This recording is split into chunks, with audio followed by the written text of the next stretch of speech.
ya ndithetha mna ngeproducer, ndithetha mna ngantonina, ndithetha ngento ezininzi man, but ke uzaziva namhlanje ukuthi ke ihambi ithini iphini into siza kuye ke ngokuthi siyaselo molweni tata, molweni msasi nabaphulaphuli be-CCFM. Yes, phutha umkacengeka kulo xesha ngelihle igama lomfeli wami uYesu Kristu. Amen. Yes, ya ke tasiya inkosi kakhulu. Abanye bayava ke nisithi tasiya, abanye babona iposter ebekhe ndabe kanti ndayenza iyazula kumakhasi ke onxibelelwano. Khani iphindi kancinci nje uTasiya ngubani, uphi, ukhulelephi? Lo uthetha naye namhlanje kuSiyabonga kwaHlekana. Uzalelwe kumhlaba waseQonce ke. Yes. Ndisebenza apha ke emculweni, kodwa mina ndisebenza apha ngasemva. Ingaba bakuthiwa ngo behind the scenes. Yes. Ekuncedeni ke i-artists zethu zase South Africa neza ngaphandle ukuba ndizishicilele.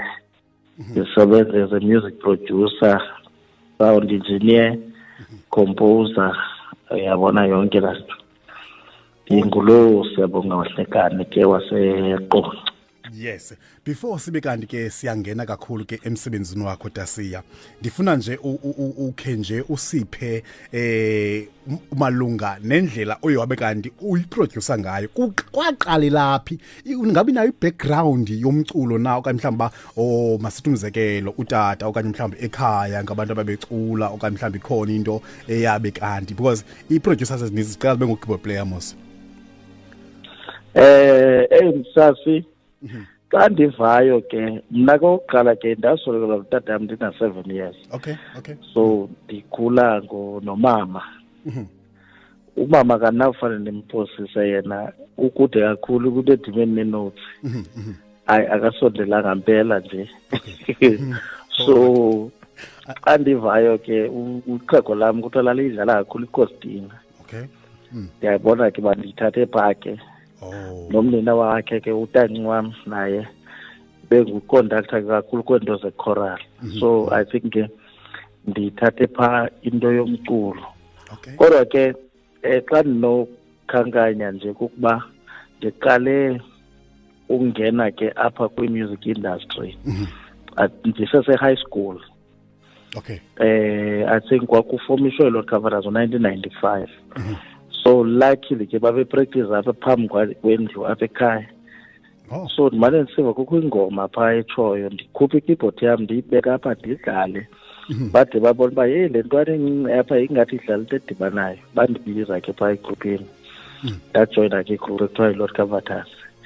Yandinceda ke iLord Cavadas uba yandenza ndaba exposed kwinto edibene nestudio. Wow.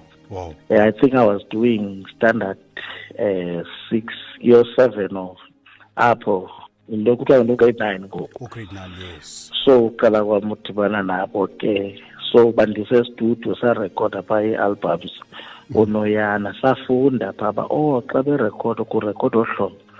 Kodwa xa kurekhoda yesibini uthela umoya yabe i-instruments sendiziprograma ngokwam nomntakaThembelani Bhatala.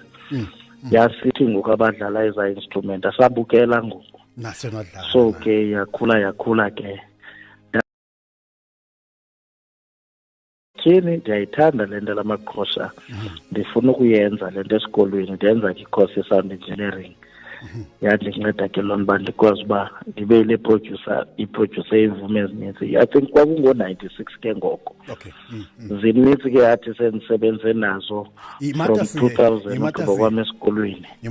Uzothi kangoku ndiyacinga uba inoba 24 years le. Ya. Zininzi kakhulu. Ya, kumaxa bendizawubuza ngoba ukhona mhlawumbi umntana usesesikolweni mhlawumbi uyawuthanda umculo and ke akakakhethi uba mhlawumbi makaye kweliphini icala. Uyabona kuyaproduce, uyabona uba kuyarekhodwa. Yinto ebendizayibuza kuwe, ingaba mhlawumbi wena wayana esikolweni uba mhlawumbi ngasithela Thupha mhlawumbi ingaba wawuye kwesiphi na isikolo? Mna ndapasa imatric yam ngo-1998 with flying colours. Yeah. Ndanyamezela ngoba ngo-96 ngosingene estudio inhliziyo yami yayiseyibetha kakhulu uba ndiqombe ndifuna uzibona kula maqhosha. Yeah. kodwa ke ndaqomba ndinyamezela isikolo ndayigqiba imatric yam. Ndathi ke ngokuphanda ngoba ndibonile ngobana baphethe amaqhosha apha ndathetha noBhutisizwe zakho noJabu Nkabini. Jabu Nkabini ndifuna ukwenza le nto niyenzayo. Yenziwa njani le nto? Bandireferishela ke kwisikolo esise-Downtown Studios phaa eRhawutini, eGold Street phaa eDowntown, ekwakuthiwa yi-in-house isikolo se-sound engineering. Ndafunda ke phayana ikhosi yami i-sound engineering. Ndatsho ndayazi ubana ngaba xa ndibeka ispeaker phaa ndenza ntoni, ndafumana i-theory. So ke ngoku I think ke ngoku that theory it's what keeps me going. Uba indenze ndibe relevant nakule 24 years. Because olalwazi nesasiphiwo bendinaso ndaye ndahamba ndayofuna more ulwazi.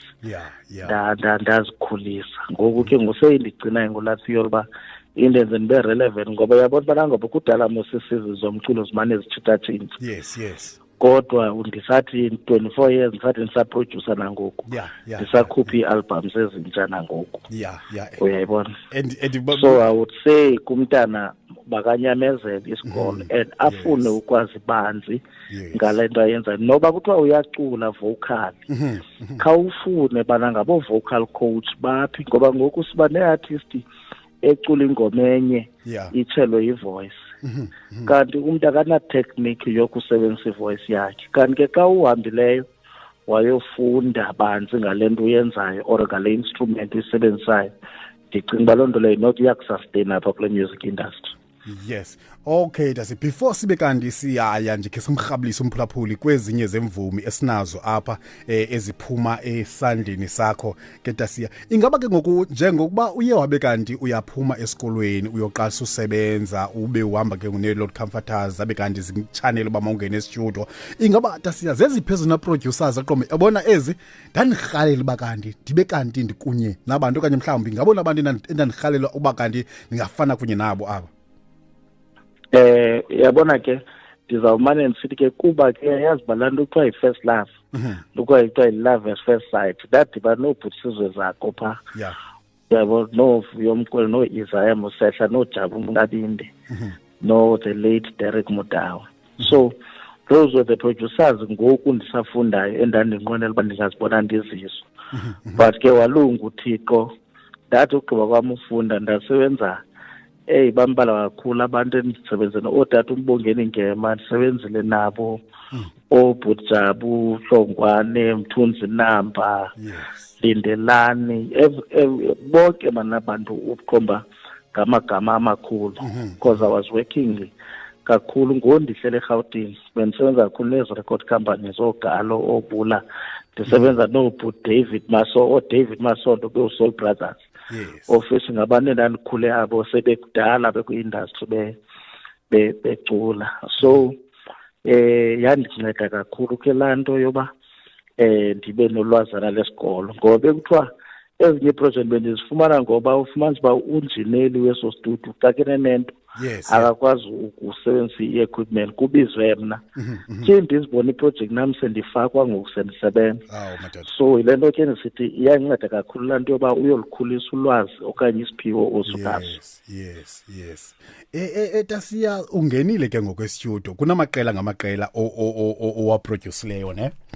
So ndifuna nje kune-artist and le artist ikufutshane kakhulu kuwe yaqonda, but ke ngoku ndifuna zawudlala nje intro yalo ngoma ne? Okay. Uzame wena undixelele ngaba usayikhumbula na ne? Okay. Zawudlala nje intro yayo, ndifuna nje ingaba usayikhumbula nalo artist.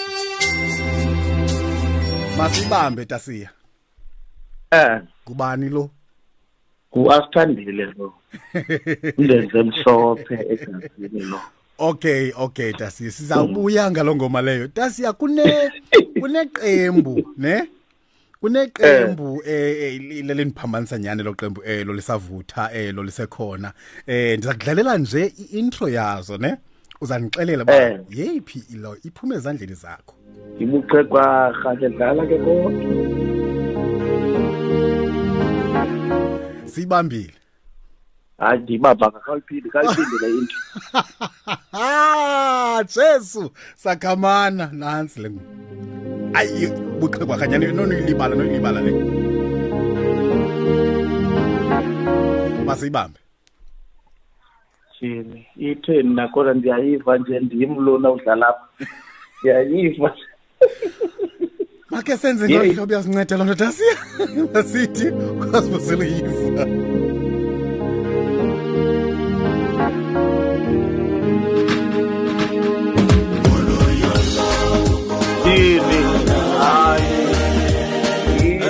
Ayo yini ndizawuzela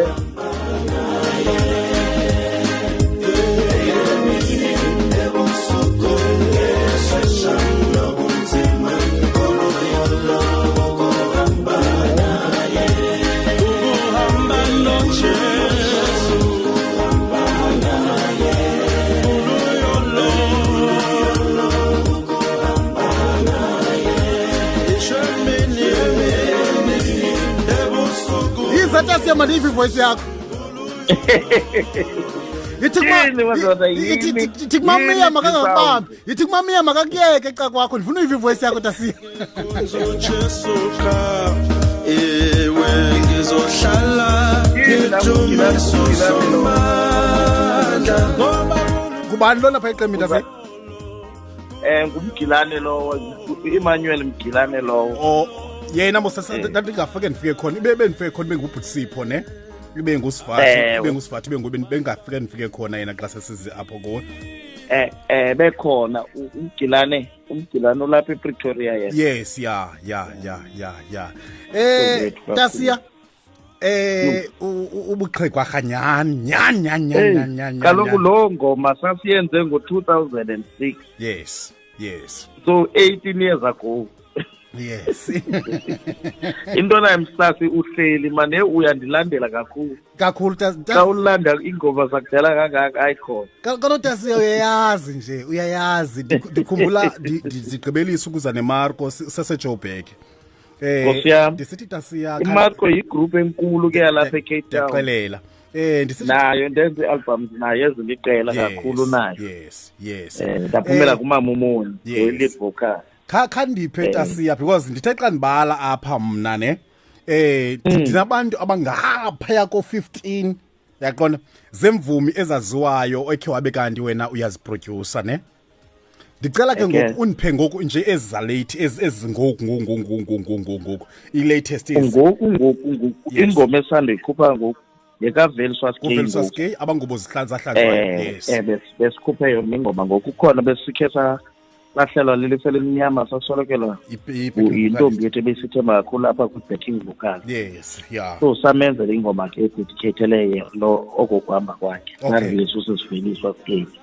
Baninzi kaloku oosisikanyisa oosisinobathembu la live wakhe I think nalapha eKapa oosisimpumi idapula kandibala ke for abantu baseKapa baninzi kakhulu abanendisebenze nabo oomamlusanda uyayibona last i-album yakhe yayisithi Ntsikelelo ngesezondini osisiphumla o-Reverend Kompa zonke ii-album zakhe obulelani koyo abangasekhoyo baninzi kakhulu ndiye ndithi ke xa umntu ebuza uba usebenze nabani ndithi khawubize le genre athi yena i-R&B ndithi ke mna ke yandisebenza no-TK Minga apha kwi-R&B noJamali athi i-hip hop ndithi i-Tear Gas yasayinwa ndim ezaa ngoma zazithi if I had another chance zazirekhodwa ndim so ndiye nditsho ke bantwini ndithi biza zijanra uthi traditional music ndithi oZolani Mkhiva ndimane ndibala ke utata umbezeli ngeni yiloo nto. Tasiya kunento endayinotisayo ukudibana kwethu nawe ungumntu othi xa ufikile mhlawumbi umuntu axifikile kuwe edinga oloncedo ukhawuleze xa unencedo ukhawuleze umlungiselele because I remember siyo recorder eSeaPoint eke iMarco sasezimarco ngoko nami ndingekakuleqi ngomkhaba nangona ndisondele ngoku hey so khona lo problem ndiselela cekecekana sathi sisebhisa recorder qhi tasiya qhi nomnye umuntu utasiya tasiya nansi promote hayi tasiya ithini into ngoku tasiya ndiyeza apho because kunento endiyibonileyo uba imvumi wena ezisondele kuwe okanye mhlawumbi osebenza nazo amathuba awavali xa sekufika ithuba mhlawumbi lento ethile mhlawumbi lo promoter okanye mhlawumbi lo channel ithile so tasiya kunento apha endiyinothisa and yangichukumisa kakhulu endifuna ubuza kuwe tasiya kunemvumi ke mna apha njengoba ndibale into choko 15 but ndisagqitha onobandla onobathembu onolundi onolusindiso moni opastor Khaya Mayedwa opastor Mfundo Tyaku iMarco ezoveliswa ske asithandile opastor Khaya Mayedwa njalo njalo uma wethu Madikiza OBK ubulelane koyo tasiya kunento khulo wam evele yangumahluko kuwe esiye sayinothisa ngelixesha kusweleka uBK kwangexesha ebegula uBK ontsikini bazengelo xesha ngelixesha ebegula because bakhe bandicela ukuthi make ndithandaze so kunento endinayinothisa tasiya uBK umbuzo nje nawo ngoBK uBK uyazalana nayo na okanye yiartist yakho lento uDebbie kanti umlandelela kangaka sasi uyayazi ba ndidla ukuthi xa ndithethayo ndithi sometimes lento yomculo nezinotes inenkenke nje yayo because umuntu uyakwazi uza artist but kuba umculo nidibanisa niconnect kakhulu ngomculo iphele ngoku seyitshintsha lento ibe ngathi nizibrother yabo ukoyo uqale nenene uqale as an artist esiza negroup ekuthiwa yiBGG but iBGG yasheka savana thina nobulelane what decide ba hey makakhazame naye angafeaturisha igroup ngoku thina saqhuba nokoyo thina yagqitha pha ngoku sanobuhlobo ngoku namakhosikazi ethu azana ngoku thina nabantwana bethu bavana kwathi uyabona balangabe ndabona bathini ijikile nasebuhlobeni ngoseyifamily so mna I would say i-relationship yami nokoyo it was just more than an artist and a producer ilento ukuhamba kwakhe ndingekaxoli nangoku ndiva kabuhlungu khona xa especially xa ndisiva nengoma yakhe idlala eradio iba buhlungu kakhulu inhliziyo yami ngoba ndilahlekelwe ngubrother phaa and ke mna kuyakhumbula uba ndikhule nginguntondo phaa ekhaya ndinosister ababili so ndiyakhawuleza ukwenza into engubrother kuba ndingenayo ubrother enzalwa nayo so ibe njalo ke relationship yami nobulelane koyo yes and ke ngoku ibingubrother nyani because ukoyo mose usandesolele umamakhe and ubuphana khona uququzela for yonke into ngokwengekhoyo ngokwengekhoyo ukoyo mna I believe xa umthanda umuntu awenzele ubuso bakhe unobangela ngokwengekhoyo uyaqhubekeka nomthanda somthanda bulani ndisezawuthanda nentombi yakhe uMax zayishile ngoba ndisathetha even na today lo mama kaMax noMax so ndisizawuqhubekeka ngoba we were more like brothers ndiyabona andazi kulo nolundiphomela noba kube kuswelekiwe na apho nakhona ubuye khona ne andipha ndikwela kitchen ndinqunqa amatswele pha ile nto ke tata yakhe uNolundi so ile nto nditshoyo ndithi ezi notes ziye zindidibanise kakhulu ndibe close kakhulu kwi-artist iphele ingathi singo-brothers and sisters so ndandiyile apho kuloo lali yakubhomela ndayolala phaa kunento ke tasiya endiye ndayibona ukuthi ngenene uyakwazi njengeproducer uyakwazi uyiveza into engekhoyo like engabonakaliyo yaqona kunalo mntanana umdala wethu apha eKapa kuthiwa nguVovo intombi yami engamameliyo oye wakwazi batasiya ngokuthi ezijongela mhlawumbi phansi okanye mhlawumbi engenayo la self confidence wakunyanzeleka ba wena udlala indima kuye ukwazi ba noko abonakala begqiba ukuchoke evela pha isithi noko uzanyiwe ngumongameli. Yayazi ba istory sikaVovo siqala njani ndibene naye ndize kwi-launch ka-Rev Gompa ePazi. Yeah. Ngoku sihlele etafuleni ke apha nonkosikazi ke nabanye abahlobo bam sasuke Eastern Cape sonke. Yeah. Ngoku ndiyayibona le ntombi imfutshane ime yasecango tafini. Sisebe ke nonkosikazi ba uyayazi ii-couples ziyahleba. Ndithi nkosikazi kwenzeka ntoni apha ndimdala okanye ndimncinci. Ewe. Kwenzeka ntoni athi nkosikazi yeyi ingathi ndinamabele nje ingathi ndimdala. Mami. So sadibana nayo lo hlobo ke unkosikazi ba-exchange ii-numbers. Hayi ke wangumntu oze Eastern Cape. Hayi ke samqhuba ke no Asithandile samnika i-confidence ukuthi there's nothing wrong naye. Makangoyiki nofota nabantu. So ke uVovo idla ngomthethelele ebantwini abantu bayathanda ufota naye. Akakayiqheli incam ke le nto. Yeah. Uvela diko ndimxelela ke ndithi sise kaloku abantu ngoku usebenza ngabantu kufuneka ungadinwa kufota nabantu. Yes. Kuba ke ekhule kaloku sidibene naye uVovo senaphethe into ekhule engumntu ongena-confidence. Yeah. So kodwa kuthi kwasinceda kakhulu. Hayi ndiyamzama kakhulu ndiyamkonektha kakhulu kunto kakhulu. Yes. nangokugqiba oshuta useason 2 wakhe. Awuthatha Mvovana. Uthatha Mvovana. Season 2. Tasiya ngenxa yexesha mkhulu wam man. Sasa mandibulele ngento ezinkulu kangako zenzayo because awenzanga nje kwi-artist naku noVovo umvezile ngapha and ke ngoku watsho lokho evela naye watsho nekokuzithemba ezibona ukuthi noko ngendlela ayiyo uThixo amdala engiyo yindlela efanele ukuthi eyamkele leyo. Qhubekeka mkhulu wami usenza umsebenzi omhle. Ukuba uyasinceda andifuna uphosa umsasazi wami because akukho ke neso support ke singako uyaqonda. Uye uthi cha xa umuntu enzele umsebenzana ndiphinde ndithathe ndi-investe kwakwezi artists zami.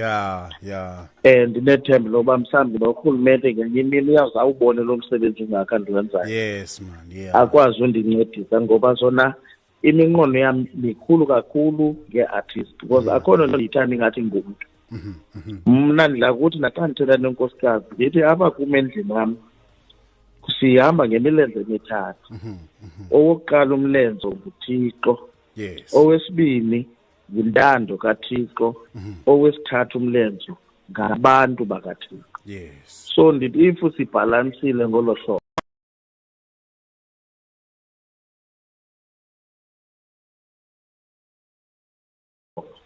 abantu bakaThixo siyazi uba uThixo xa usidibanisa nomntu for isizathu. So therefore ndiyabathanda kakhulu abantu and apho ndikwazi unceda khona ndiyakwazi unceda. Yile nto ndithi ke ndiye ndithandaze ndithi sometimes uThixo uyawuzaze naye umntu osemagunyeni onokwazi ukuyibona le vision nayo ngumntu. Yes.